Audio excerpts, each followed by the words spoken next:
तो भगवान यहाँ पे कहते हैं कि त्रैगुण्य विषया वेदा निस्त्रैगुण्य भवार्जुन। फिर अर्जुन भगवान अगले श्लोक में कहते हैं कि हे अर्जुन, ये जितने में जो वेद आगे जो वर्णन है ना, वेदों में जो वर्णन है, जो स्वर्ग तक ले जा रहे हैं, भाई मेरे शत्रु का नाश हो, मुझे ऐश्वर्य मिले, फिर मुझे ये मिले, फिर ऐसे बोलकर जो कामनाओं से ग्रस्त, जैसे हम लोग पुत्रेष्टि यज्ञ है, जो ये कामना परक जो यज्ञ करते रहते, तो हो गए निष्काम भाव वाले लोग, कल्याण परोपकार के यज्ञ हो गए। एक होते हैं कामना परक, जैसे पुत्र कामेष्टि यज्ञ हो गया, ऐश्वर्य प्राप्ति के लिए यज्ञ हो गया, अपने किसी घर में सुख शांति रहे उसके लिए यज्ञ हो गया, ये कामना परक जो यज्ञ करते रहते हैं। तो कहते हैं कि ये जो वेदों में ये जो भाग है, ये त्रैगुण्य विषया वेदा। तो ये जो गुण जो हे अर्जुन, वेद में जो उपयुक्त तीनों प्रकार के गुणों के कार्य रूप समस्त भोग और उनके साधनों का प्रतिपादन करने वाले हैं, इसलिए तू उन भोगों और उनके साधनों में आसक्तिहीन, हर्ष शोकादि इंद्र से द्वंद्व रहित नित्य वस्तु परमात्मा में स्थित, योगक्षेम न चाहने वाला और स्वाधीन अनंत अंतकरण वाला हो। निर्योगक्षेम। अब यहाँ पर भगवान अर्जुन को कहते कि देखो, पहले तो तुम्हें स्वर्ग का भगवान ने बता दिया, हतो बाप आपसे स्वर्ग समझा दिया, अब वो बुद्धि योग समझा रहे हैं उनको कि बोल देखो, बुद्धि से चर्चा करो, बुद्धि से विचार करो कि संसार में जितना भी तुमने जब कर्म कर रहे हो, तो कामना परक यदि कर्म करोगे तो कहाँ तक पहुंचोगे? बोले स्वर्ग तक पहुंचोगे। और स्वर्ग में गए तो क्या होगा? जन्म कर्म फल प्रदाम। तुम्हें क्या होगा कि तुम्हें वहां से जो है वापस खीने पुण्य मरते लोग में विसंति, वापस नीचे आ जाओगे, घूमते रहे, ऊपर जाओगे फिर नीचे आओगे, पुण्य फिर होगा, ऐसे चलता रहेगा। तो जो लोग पुण्यात्मा होते वह ऐसे घूमते रहते हैं। तो क्षिप्रम भवति धर्मात्मा सस्वन शांति निगस्यति। तो भगवान कहते कि नहीं, तुम धर्मात्मा बनो, पुण्यात्मा तो है, पुण्यात्मा से आगे की श्रेणी में जाओ। कुछ लोग खूब धन कमा लेते हैं, ऐश्वर्य होता है, जन्म ले ले यहाँ पर, पिछले जन्म के कारण सद्बुद्धि होती है, खूब धन कमाते रहते हैं, ऐश्वर्य मिल गया, मान सम्मान मिल गया, पत्नी अच्छी मिल गई, परिवार है, संतान भी उत्तम है, सब कुछ ठीक है। इसके बाद क्या हो गया? शरीर तो होगा, फिर क्या करोगे? फिर स्वर्ग में जाओगे, और फिर क्या होगा? फिर नीचे आओगे। इस चक्र से मुक्त यदि होना है तो ये जो वेदवादरता है, ये जो कामात्मना स्वर्ग परा जन्म कर्म वेदवादरता पार्थ नान्य दस्तिवादी न हम। हाँ, तो ये जो खूब जो स्वर्ग वाला जो आकर्षण है, इनसे तुम परे हो जाओ। त्रैगुण्य विषय वेद, और ये सब जो तीनों गुण हैं, ये जो विषय हैं, निस्त्रैगुण्य भवार्जुन, इससे आगे तुम ऊपर चले जाओ, निर्द्वंद्व और निर्द्वंद्व हो जाओ, नित्य सत्वस्तो, तो निर्युगक्षेम, और युगक्षेम की अपेक्षा मत करो भवार्जुन। तो ये एक उच्च अवस्था है। अर्थात भगवान ये कहते कि जैसे ये सीधा सीधा उनको परमहंस स्तर का उपदेश दे रहे हैं, संन्यास अवस्था का उपदेश दे रहे हैं। और जो गृहस्थ में रहते हैं, वानप्रस्थ आश्रम में रहते हैं, उनके लिए कर्म कांड का विधान है। परंतु जो बिल्कुल अब परम तत्व ही जिनका जीवन में एकमात्र लक्ष्य है, न तो लोक परोपकार का भाव रह गया, न समाज का भाव रह गया है, बिल्कुल परमहंस अवस्था में जाना है, तो फिर भाई ये मार्ग उनके लिए है कि वो वेदों में जो सारा कर्म कांड आदि त्याग देते हैं, इसीलिए उनको परमहंस कहते हैं। तो यहाँ पर वो उपदेश भगवान कर रहे हैं। ज्ञावानर्थ उदमाने सर्वतः संप्लुदोदके तावान सर्वेषु वेदेषु ब्राह्मणस्य विजानतः। सब ओर से परिपूर्ण जलाशय के प्राप्त हो जाने पर छोटे जलाशय में मनुष्य का जितना प्रयोजन रहता है, ब्रह्म को जानने वाले ब्राह्मण का समस्त वेदों में फिर उतना ही प्रयोजन रह जाता है। भगवान कहते हैं कि जैसे अगर किसी को यावानर्थ उदपाने सर्वतः संप्लुदोदके, जैसे किसी को कोई बड़ा जलाशय मिल गया है ना, मान लो खूब एक सुंदर तालाब मिल गया, स्वच्छ तालाब मिल गया, जैसे मान लीजिए हम ऋषिकेश में पहुंच गए, गंगा जी बह रही है, अब पीने को भी मिल रहा है, नहाने को भी मिल रहा है, तो अभी बोतल के पानी की तरफ कौन ध्यान देगा? ठंडा पानी शीतल वही मिल रहा है, नहाने की इच्छा हुई तो वही। अब जब तुमको गंगा जी सामने साक्षात शीतल नदी से नहा रही, तो कोई अपने छोटे से वहां जाकर स्विमिंग पूल में कोई नहाएगा क्या? अब नहा रहे तो वो मूर्ख ही है। जब तुमको गंगा जी शीतल जल है, सुंदर जल है, नहा सकते हो, पान कर सकते हो, पुण्य प्राप्त कर सकते हो, तो फिर छोटे में तुम्हारा कोई उतना रहता नहीं महत्व। माना कि चलो उसका एक उपयोग तो होता है, भगवान यहाँ कहते हैं कि उतना ही प्रयोजन रहता है। जैसे बोतल का पानी है, ठीक है, आवश्यक लगे तो पिए, लेकिन जब घाट में बैठे हो गंगा जी सामने तो वही पियोगे ना। बोतल का पानी लेकर तो वही पड़ा रहेगा। तो उतना जैसे उसमें बोतल के पानी से जैसा हमारा प्रयोजन रहता है, जब हमें सुंदर नदी बह रही हो तो हम बोतल के पानी की तरफ थोड़ी ध्यान देंगे। ऐसे ही जिसको आत्मज्ञान हो गया, परम ज्ञान हो गया, परम स्थिति में पहुंच गया, तो उसका संसार के प्रति, स्वर्ग के प्रति, और वेदों में जो यहाँ पर कर्म कांड है ना, स्वर्ग वाला जो ऋचा है, जो कामना परक जो वर्णन है वेदों में, उससे फिर ज़्यादा महत्व नहीं रहता। इसका मतलब ये नहीं कि वो त्याग देते हैं, संपूर्ण रूप से त्याग नहीं करते हैं। यहाँ पर कहते हैं कि उनसे जितना प्रयोजन रहता है, यावान अर्थ उदप्पाने सर्वतः संप्लुदोदके तावान सर्वेषु वेदेषु, मतलब संबंध रहता है उतना ही। जैसे अभी हमारे पास भगवत गीता है, मान लीजिए, अब हमने ज्ञान हो गया, आत्मज्ञान हो गया, समझ में आ गया, तो हम हर रोज भगवत गीता नहीं पढ़ेंगे। हम लोग पहले पढ़ते थे, पहले उठे कि भाई सुबह उठना है तो भगवत गीता पढ़नी है, फिर वो 1 अध्याय 2 अध्याय, कभी कभी पूरे 18 अध्याय पढ़ लेते थे, क्योंकि उस समय ललक थी, पढ़ना है, ज्ञान प्राप्त करना है। अब ज्ञान जब प्राप्त हो गया तो भगवत गीता, अब ऐसा तो नहीं कि भगवत गीता को हमने कपड़े में बांध कर पैक करके रख दिया, नहीं, कभी मन हुआ तो पढ़ लेते हैं। तो उतना ही संबंध है जितना, जैसे वहाँ पर अभी उदाहरण मैंने आपको यहाँ भगवान कह रहे कि जैसे सब ओर से परिपूर्ण जलाशय के प्राप्त हो जाने पर छोटे जलाशय में मनुष्य का जितना प्रयोजन रहता है, उतना ही ब्रह्म को जानने वाले ब्राह्मण से, यह ब्राह्मण का अर्थ वही बात आई है ना, ध्यान रखना। एक बात अगर आप लोग नहीं समझोगे, और आज भी नहीं समझेगा, समाज नहीं समझेगा, तो जो अपने को झूठे ब्राह्मण समझकर खूब गौरवान्वित हो रहे हैं, उनकी भी दुर्गति होगी, और जो लोग इनको पूज रहे हैं उनकी भी दुर्गति होगी। क्यों? क्योंकि जो ब्रह्म को जानता है वही ब्राह्मण है। ब्रह्म को जानेगा नहीं, जैसे कोई सोना है तो स्वर्ण के सारे गुण उसमें होने चाहिए, तभी तो सोना है ना।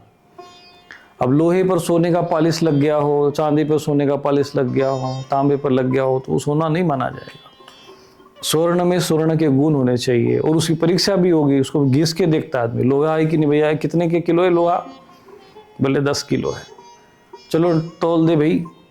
अब हम उसको टेस्ट नहीं करते, चेक नहीं करते हैं लोहे को कि भैया असली लोहा है कि नकली लोहा है। परंतु यदि हम 100 ग्राम सोना खरीदने जाएंगे तो कहेंगे भैया ये असली है या नकली है, 24 कैरेट का है कि 22 कैरेट का है, इसका कोई प्रमाण है कि नहीं है? बोले हाँ भाई ये प्रमाणित है। 10 ग्राम सोना खरीदेगा आदमी तभी भी उसकी परीक्षा करेगा, क्योंकि वो स्वर्ण है ना। तो स्वर्ण और लोहे में ये अंतर होता है। तो जो गुणों के आधार पे, गुण कर्म विभाग से, तो यहाँ पर भगवान कहते ब्राह्मणस्य बीजानतः, ब्राह्मण शब्द यहाँ पे फिर आ गया। प्रथम बार यहाँ पे भगवद गीता के उपदेश में ब्राह्मण शब्द आ गया।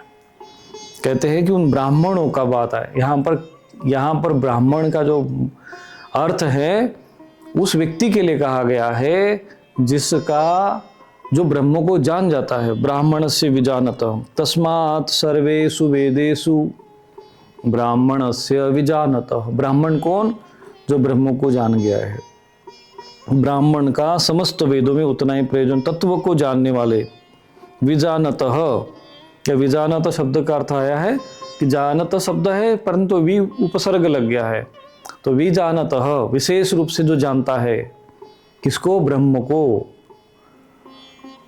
तो वी उपसर्ग लग जाने के कारण जानत शब्द में विशेषता आ गई, तो इसलिए विजानतः शब्द जोड़ा गया है।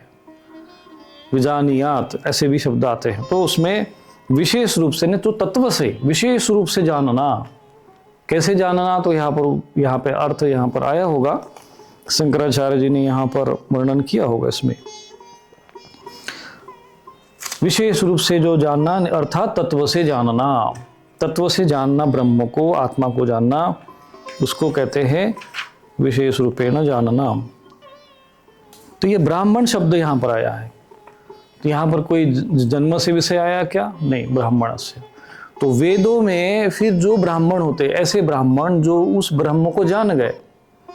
अब वो पहले तो वेद पाठ ही भवेत विप्र, अब तो वो उस वेदों का पठन करते विप्र जो होते हैं, पठन करते करते करते करते जब उनको ज्ञान हो जाता है कि मैं तो परम तत्व हूँ, और फिर वो उसी अवस्था में चले जाते, परमहंस अवस्था में चले जाते, ब्रह्म को जान जाते हैं, तो फिर उनकी कर्मकांड में ज़्यादा रुचि नहीं होती। ऐसा नहीं कि उसका वो पूर्ण रूप से त्याग कर देते हैं, परंतु जो कहते हैं ना कि आत्मसंतुष्ट तस्य कार्यम न विद्यते, फिर आत्मा भी संतुष्ट है तो फिर उसके लिए कोई कार्य नहीं विधान नहीं है, तो परमहंस अवस्था को प्राप्त होते हैं।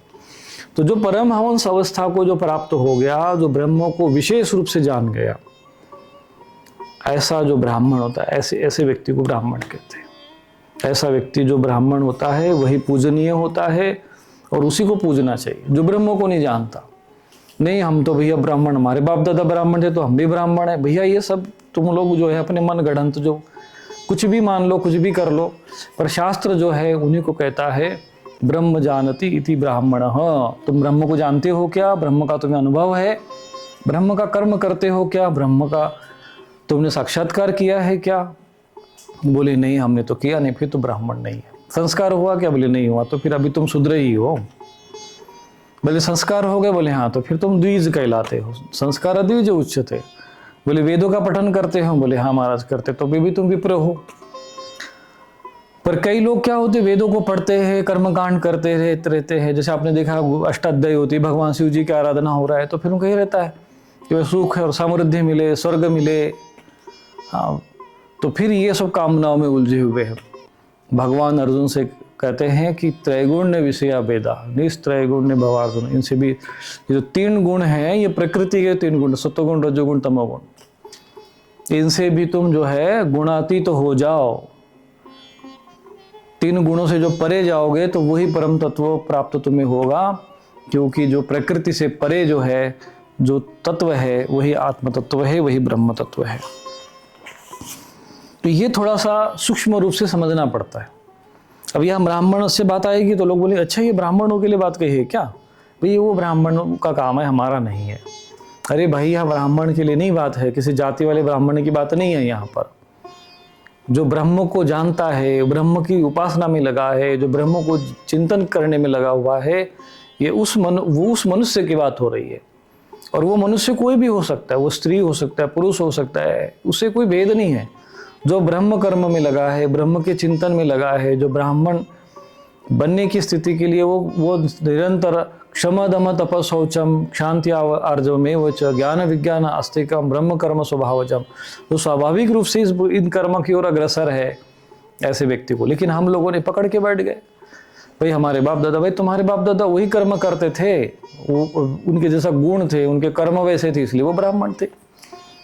अब तुम्हारे अंदर वो गुण और कर्म नहीं रहे, तो शास्त्र तो कहता है कि ऐसे जो अपने कर्मों का त्याग कर देते हैं, क्योंकि मनुस्मृति में भी ऐसा वर्णन है, उनको शूद्र मानना चाहिए, उनको पूजनीय कर्मों में उनका उपयोग नहीं करना चाहिए।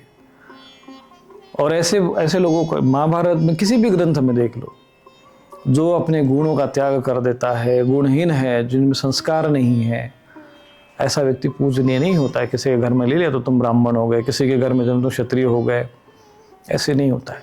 ये जो जन्म से जाति वाला जो सिस्टम हमारे देश में जो लाने का प्रयत्न किया गया है, जिसका दुष्परिणाम हम लोग पूरा सनातन समाज भुगत रहा है, वो अशास्त्रीय विधान है, व्यवस्थाएं है ये। और पहले ये व्यवस्था नहीं थी। और ये बात मैं स्पष्ट रूप से कह रहा हूँ, किसी को भी इस विषय पर अगर कोई शंका संदेह भी हो, तो भाई मेरी तो उसके लिए स्पष्ट चुनौती है शास्त्रार्थ के लिए कि भाई चलो तुम शास्त्र लेकर आओ, चर्चा करो, और इसके लिए धर्म सभा रखनी चाहिए। कम से कम लोग इस भ्रम से बाहर तो आ जाए। लेकिन नहीं, उसी को लेके बैठे हुए हैं। चाहे वो आरक्षण का मुद्दा हो, चाहे इन जातियों का मुद्दा हो, इसी में समाज को उलझा के, घुमा फिरा के पूरे समाज को इसी में पीस दे रहे। और ये लोग ऐसे ही अधर्मी लोग जो फिर शासन करते रहते समाज में। फिर अपराधी हो, गुंडा हो, बदमाश हो, व्यभिचारी हो, दुराचारी हो, भ्रष्टाचारी हो, भैया ये हमारी जाति का है, हमारी पार्टी का है, बस उसको वोट दो, बैठा दो। ऐसे ही अधर्मी, दुराचारी, और अत्याचारी लोग जो है सत्ता पे जाकर बैठते हैं, क्योंकि अधर्म से चुन रहे हो, अधर्मियों को चुन रहे हो तो अधर्म का ही शासन होगा। और यही सारी जो समस्याओं की जड़ है, और इसको समाप्त करने के लिए उन महापुरुषों को, विद्वानों को, मनुष्यों को चाहिए कि समाज का मार्गदर्शन करे, धर्म सभा रखे, धर्म का आयोजन करे, शास्त्रार्थ हो, शास्त्र चर्चा हो। एक अच्छा अवसर है, पता तो चले। और कई महापुरुष है, शास्त्र प्रमाण है इसके लिए, भगवत गीता स्पष्ट प्रमाण है कि गुण कर्म विभाग से क्यों पकड़ के बैठे रहते हो समाज में। परिणाम क्या हो रहा है कि जो लोग जो सच में सात्विक गुण प्रधान है, सात्विक लोग है, वो कहते हैं ये तो हमारा काम नहीं है भैया कि सिखा रखे, सूत्र रखे, यज्ञ करे, हम अध्ययन करें, संस्कृत करे, ये काम हमारा थोड़ी है, ये तो ब्राह्मण हुआ कर्म है। अरे ब्राह्मण कौन बोले? जिसके जो ब्राह्मण के घर में जन्म लिया वो ब्राह्मण। हम तो भाई, हम तो ठाकुर है, हम तो जाट है, हम तो बनिया है, हम तो शूद्र है, तो हम तो चमार है, तो हम ये है, तो हम वो है। मेरी किस ग्रंथ में लिखा है ऐसा कि ब्राह्मण के घर में जन्म लिया तो ब्राह्मण ही होता है? कोई ग्रंथ है ऐसा प्रमाणित कोई? जबकि शास्त्र में यह कहता है कि जिनमें ब्राह्मण के गुण हैं, यहां पर अब वही श्लोक तो यहां आया है कि ब्राह्मण से विजानतः, केवल ब्राह्मण के लिए है क्या? केवल नहीं, ब्राह्मण जाति का उसके घर में ले लिया तो वही मोक्ष प्राप्त कर लेगा, बाकी लोगों का नहीं होगा। हमने खूब अध्ययन मनन चिंतन करके देखा, समाज को यदि सुव्यवस्थित करना है तो ज्ञातवा शास्त्र विधानोक्तम कार्यम कर्तुम हर्षि। शास्त्र का जो विधान है, शास्त्र में जो लिखा हुआ है कि शास्त्र में क्या कहा गया है कि जन्म के किसी के घर में जन्म लिया तो वो ब्राह्मण के घर में जन्म लिया, वह ब्राह्मण है, या जो ब्रह्म कर्म में लगा हो, ब्राह्मण के गुण जिसमें हो, सतोगुण की प्रधानता जिसमें, वो ब्राह्मण है। ये निर्णय होना चाहिए। क्यों नहीं करते हो लोग ये सब निर्णय? क्यों नहीं इसके लिए धर्म सभा का आयोजन होता है? क्यों नहीं सामूहिक चर्चा होती है? समाज में ऐसे घोर अंदर अंदर अंदर अंदर अधर्म फैल रहा है, कोई बोलने को तैयार नहीं। अधर्म हो रहा है, चलने दो। ऐसे ही लोग भूत प्रेत पिशाचों को पूज रहे हैं तो पूजने दो, चल रहा है। लोग किधर जा रहे, भीड़ लगे, खूब जा रहे, खूब माथा टेक रहे। भूत है कि प्रेत है, पिशाच है, सड़ा है कि गड़ा है, मुर्दा है कि क्या है, देव है कि नहीं है, सब है कि देव है, कुछ पता नहीं, बस जो करते रहो। और हम लोग बैठे तमाशा देखते रहे। समाज पूरा पथभ्रष्ट हो रहा है, धर्म भ्रष्ट हो रहा है, धर्म की ग्लानि हो रही, धर्म की हानि हो रही है, अधर्म बढ़ रहा है। फिर भी किसी को बोले हमको क्या टेंशन पड़े, कौन माथा अपना फोड़े, जाके इसी कमरे में बढ़िया से ठंडी हवा मिली रही है। बाप दादाओं ने इतना बड़े मठ मंदिर में आश्रम बनाई दिया, मठाधीश बहनी बैठे हैं, नहीं है तो जबरदस्ती बैठे हैं। अब ऊपर छतरी लगी, क्या जरूरत है सब करने की? और जो बिना कारण के जो समाज को विद्वेष उत्पन्न करे, समाज में फूट डाले, समाज को अशांति के गर्त में ढकेल दे, राष्ट्र को विनाश की गर्त में ढकेल दे, ऐसे मुद्दों पर ये लोग बोलने को फट तैयार हो जाएंगे। क्योंकि अप्रत्यक्ष रूप से अगर इनको देखोगे तो ये अधर्म के प्रतिरूप है। जो धर्म का प्रतिरूप होगा, धर्म का प्रतिनिधि होगा, वो धर्म शास्त्र की बात करेगा, शास्त्रोक्त बात करेगा, धर्म शास्त्र में क्या लिखा है वो उदाहरण देगा और वो भी बताएगा। कई ऐसे महानुभाव है, कहते नहीं घोड़े से घोड़ा पैदा होगा, गधे से गधा पैदा होगा। अरे भाई, कौन से धर्म ग्रंथ में ऐसा लिखा है कि भाई ब्राह्मण के घर से ब्राह्मण जो पैदा होगा तो ब्राह्मण ही होता है? फिर ये जो शास्त्र में आया है कि नहीं संस्कार आदि जो उच्चते आदि की आवश्यकता ही नहीं पड़ेगी। फिर तो संस्कार की आवश्यकता नहीं, जन्म लेते से सारे अपने आप ही बैठ पे संस्कार की आवश्यकता क्यों है भाई? घोड़े पे तो घोड़े के संस्कार नहीं करना पड़ता, गधे पर गधे के संस्कार नहीं करना। कहां से तर्क देते हैं ये लोग? ये सब बुद्धि भ्रष्ट लोग हैं। दुर्भाग्य से ऐसे लोग बड़े बड़े ऐसे पदों पे बैठ गए हैं। अब बैठ गए हैं तो भैया वो जबरदस्ती बैठे हो, अवैध रूप से बैठे हो, चाहे जैसे बैठे हो, अब मानो उनकी बातें। शास्त्रों को पानी में बहा दो। शास्त्र की कोई बात नहीं बताएंगे, कोई शास्त्र का संदर्भ नहीं देंगे, शास्त्र के कुछ श्लोकों की कोई बात नहीं होगी। और इसीलिए यहां पर शब्द आता है। इसीलिए यहां पर ब्राह्मण से विजानत शब्द जब आया है तो कहते हैं कि वेदों में उस ब्राह्मण की उतनी ही जो है अपेक्षा रहती है, उतनी ही वो अपना आवश्यक समझता है जितना भी। जैसे कोई बड़ा जलाशय मिल जाए तो जैसे जब जिसको आत्मज्ञान हो गया, ब्रह्म ज्ञान हो गया, जो गुणातीत हो गया, ऐसा जो ब्राह्मण है जिसने विशेष रूप से उस तत्व को जान लिया, ब्रह्म जानति इति ब्राह्मण, जिसने ब्रह्म को जान लिया, फिर उसको वेदों से क्या लेना देना, क्योंकि वो तो आत्मज्ञान उसको वैसे ही हो गया है। जिस वेद जिस आत्मा की, जिस ब्रह्म की स्तुति कर रहे, वो तो उसी में अपने स्थित हो गया, जान गया, अनुभव कर लिया। जैसे कोई व्यक्ति गुड़ के बारे में पुस्तक पढ़ रहा हो और कोई व्यक्ति गुड़ खा रहा हो।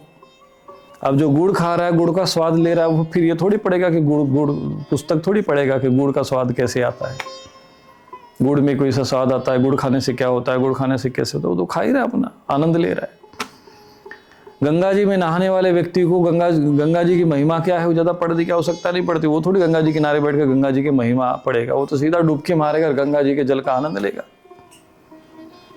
तो जो ब्रह्म को जान लेता है, अनुभव कर लेता है, वो वास्तव में इन सब चीज़ों में, वेदों में, सब चीज़ों में उलझता नहीं है। हाँ, परंतु जो ज्ञान का जो भाग है, कुर्यास तथा सक्त चिरकिशु लोक संग्रह के लिए जो है वो महापुरुष ज्ञान की चर्चा, ज्ञान का विषय, जैसे शंकराचार्य जी ज्ञान हो गया, फिर ब्रह्म सूत्र की बात कर रहे हैं, फिर उन्होंने भगवद गीता की चर्चा कर रहे हैं। तो ज्ञान में मार्ग, लोक कल्याण के लिए, परोपकार के लिए फिर ऐसे महापुरुष समाज को उपदेश देते हैं, लेकिन वो ज्ञान मार्ग पर ही ज़्यादातर विशेषकर उनको जोर देते हैं, उसको महत्व देते हैं, उसी की ओर समाज को अग्रसर करते हैं। और धर्म के मार्ग पर समाज चले, इसलिए वो गुण और कर्म और प्रकृति को देखते हुए, पद आदि का ध्यान रखते हुए उसको उपदेश देते हैं। उपदीक्षन्ति ते ज्ञानम ज्ञानिनः तत्वदर्शिनः, उनको ज्ञानियों को तत्वदर्शी माना गया। तो ये चीजें जब तक आप समझोगे नहीं, आप अध्यात्म को नहीं समझ पाओगे। हम लोग इसी में, शरीर में उलझे हुए हैं। शरीर को मैं मानना, शरीर को चिपकना, शरीर में नाम रख दिया, संस्कार रख दिया, उसी में लटके पड़े, उसी के लगे रहते, इसी को पुजवाने में लगे रहते हैं। ये जड़ शरीर फिर नष्ट हो जाता, समाप्त हो गया। आत्मा को नहीं जानना है, आत्मा का अनुभव नहीं करना, आत्मा में स्थित नहीं होना है। और जो आत्मा में स्थित होता है, वो सारी दुनिया उनको अपने आप, कई महापुरुष हुए हैं आपको भारतवर्ष में। जैसे भी मैं ऐसे महापुरुषों का एक वर्णन करूँ तो बनारस में तैलंग स्वामी जी महापुरुष 300 वर्ष तक रहे, परम हंसावस्था में रहते थे। बड़े बड़े ज्ञानी, विद्वान, तपस्वी उनके चरणों में आकर बैठते थे। रामकृष्ण परमहंस जी जो है ब्रह्म ज्ञानी थे, तो बड़े बड़े विद्वान, केशव सेन जैसे ब्रह्म समाज के विद्वान उपदेशक, स्वामी विवेकानंद जैसे जो उस समय जो युवावस्था में थे, उनके चरणों में आकर बैठते थे, क्योंकि वो प्रत्यक्ष का अनुभव कर लेता। जबकि उनको तो रामकृष्ण परमहंस जी को एक अक्षर का भी ज्ञान नहीं था। तो बड़े से बड़ा ज्ञानी विद्वान उनके चरणों में क्यों बैठ रहे भाई? तो केशव सेन जो उसमें विद्वान थे, कहते थे कि जिस परम तत्व की हम चर्चा करते हैं, जिसका हम ये वर्णन करते, भाषण करते, उपदेश देते हैं, उसमें तो ये डुबकी लगा के बैठे रहते प्रतिदिन, और हम लोग अभी भी बाहर से हवाई खा रहे हैं, अभी तो वहां पहुंचे नहीं है। इसलिए बोले ऐसे महापुरुषों का हम दर्शन करते हैं। तो ब्राह्मण से तस्मात् तावान सर्वेषु वेदेषु ब्राह्मण से विचारते हैं। तो ये ऐसा वर्णन है, इसलिए भगवान कहते बुद्धि योगे, भगवान भी कहते ददामि बुद्धि योगम तमेन माम, जो मेरा भक्ति करता है ऐसी बुद्धि देते हुए भगवान कहते ये सब ऐसी बुद्धि देते हैं कि जो कामनाओं, इच्छाओं और स्वर्ग से भी परे जो परम तत्व है उसके विषय में वो सोचने लगता है, उसका विषय में वो चिंतन करने लगता है, उसके विषय में वो अनुभव करने लगता है। तो यही बुद्धि योग है। आगे श्लोक आता है कर्मण्येवाधिकारस्ते मा फलेषु कदाचन मा कर्मफल हेतुर्भु मा ते संगोस्त्व कर्मणि। देखो बुद्धि योगा दूरेण वरम कर्म बुद्धि योगा धनंजय, तो यहाँ कर्मयोग को ही बुद्धि योग माना गया है। तो ये वर्णन आता है फिर। तो यहाँ पर भगवान जो अर्जुन को जो उपदेश दे रहे हैं, चूंकि ये सांख्य युग के अंतर्गत है, तो सांख्य युग के अंतर्गत ही बुद्धि योग का भी यहाँ पर वर्णन कर रहे हैं, जिसको यहाँ पर कर्मयोग भी कहा गया है। परंतु वास्तव में कर्मयोग का जो वर्णन है वो 3 अध्याय में आया है, इसलिए ये सांख्य योग और बुद्धि योग, ये 2 योगों का हम यहाँ पे वर्णन कह सकते हैं। तो कर्म करते समय वो किस प्रकार से कर्म करना चाहिए और किस प्रकार से हमारा भाव होना चाहिए और उद्देश्य क्या होना चाहिए जीवन का, भगवान यहाँ बता रहे। और सांसारिकता स्वर्ग ठीक है, पहले तो बता रहे कि स्वल्पम अप्यस्य धर्म से त्राहते, मैं तो भैया धर्म भी कर्म करो, परंतु तुम इससे ऊपर का भी जो है स्तर तुमको आगे जाना चाहिए, केवल वही तक सीमित मत रहो। इसीलिए ये क्रम बने हुए हैं। गृहस्थ आश्रम है, ब्रह्मचर्य आश्रम है, गृहस्थ आश्रम है, वानप्रस्थ आश्रम है, फिर संन्यास आश्रम भी है। तो धर्म अर्थ काम आदि के लिए तो गृहस्थ आश्रम ठीक है, अब लेकिन अब आगे भी तो बढ़ो। यही लटके रहोगे, यही अटके रहोगे, कब तक रहोगे? फिर वापस जाओगे, फिर वापस आओगे, यही सब करते रहोगे। और ऐसे हर जन्म में हुआ है, कई जन्म हो चुके हैं। इसलिए भगवान कहते हैं कि त्रैगुण्य विषय वेदा निस्त्रैगुण्यो भवार्जुन, इससे भी परे हो जाओ। ये पढ़ने से, ये लाभने से, यहाँ नहाने से ये पुण्य फल होगा, वहाँ नहाने से ये पुण्य फल होगा, नहाते नहाते घूमते रह जाओगे। अरे तुम्हारे हृदय में भी तो परमात्मा बैठा है, उधर भी तो झांको कभी, उधर भी तो ध्यान दो। ईश्वरो सर्वभूतानां हृदय से अर्जुन तिष्ठति, जिस ईश्वर को तुम बाहर खोज रहे हो वो तो तुम्हारे हृदय में बैठा है। तो भगवान कहते हैं कि इसके लिए थोड़ा सा तुमको जो स्वर्ग के प्रति, कामनाओं के प्रति, वासनाओं के प्रति जितना जो आकर्षण है, क्योंकि फिर है तो वो कामना ही ना, अब वो है तो इच्छा ही। जैसे स्वाद है, चाहे थोड़ा सा कोई किसी VIP 5 स्टार होटल में खा ले या किसी जगह होटल में जाकर खा ले। अब जाता तो स्वाद के चक्कर में, पेट भरने वाला आदमी अपने घर में तो खिचड़ी खा के, दाल रोटी खा के खाएगा। भाग तो स्वाद की रहा है ना बाहर आदमी। अब कोई यहाँ भाग रहा है, कोई विशेष में वो जाके 5 स्टार होटल में जा रहा है। अब तुम स्वर्ग में भी जाओगे तो वहां पर भी क्या है, अभी तो है तो भोग ही। और फिर जो भोग, वहां से भी फिर वापस नीचे आ जाओगे। इसलिए भगवान ने कहा कि त्रैगुण्य विषया वेदा निस्त्रैगुण्य भवार्जुना, और यही बुद्धि योग है, यही सांख्य, क्योंकि ज्ञान का विषय है तो ज्ञान की चर्चा ही होगी यहाँ पर। और भगवान ने फिर यहाँ पे कर्मण्यवाधिकारस्ते आदि, तो कर्मयोग का जो विषय है वो बाद में तीसरे अध्याय में मुख्य रूप से आता है। देखते हैं, अभी इसमें हम भी थोड़ा सा अध्ययन, अभी चूंकि भगवद गीता सुनाते समय पिछली बार हमने सुनाए थे, तो जो सुनाने वाला जो व्यक्ति होता है, महापुरुष जो भी होते सुनाते हैं, तो उनके मन में हृदय उस समय वो परमात्मा का ही एक प्रकार से वास हो जाता है, उन्हीं की प्रेरणा होती है। और फिर वो अंतःकरण को प्रेरणा करते रहते हैं, तो अलग अलग भाव, अलग अलग विषय निकलते रहते हैं।